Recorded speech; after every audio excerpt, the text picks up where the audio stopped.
নমস্কার বন্ধুরা, Bengali in Japan চ্যানেলের পক্ষ থেকে অনেক অনেক স্বাগত জানাই। আমি মৌলি। আজ আমি বানাবো পেঁয়াজের পরোটা।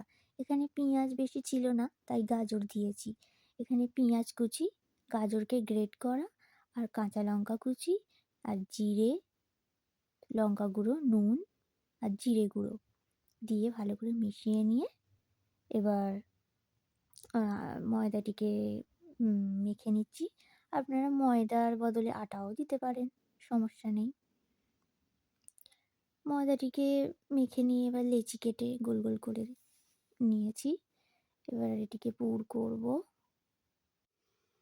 এই শীতকালের দিনে এই পেঁয়াজ পরোটা, পনির পরোটা, মেথি পরোটা, আলুর পরোটা খেতে বেশ ভালোই লাগে, বলুন।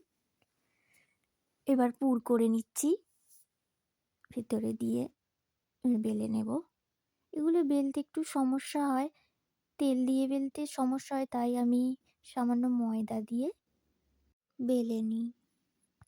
পেঁয়াজ পরোটা আগে কোনো দিন খাইনি, কিন্তু কিছু তেমন একটা ছিল না, তাই ভাবলাম যে পেঁয়াজ দিয়েই কিছু একটা পরোটা করে নিই। আপনারা যদি জাপানের নিয়ে কিছু জানতে চান তাহলে কমেন্টে জানাবেন, আমি তার উত্তর দেওয়ার চেষ্টা করব। এই যে পেঁয়াজের পরোটা রেডি। ভিডিওটি দেখার জন্য অনেক ধন্যবাদ।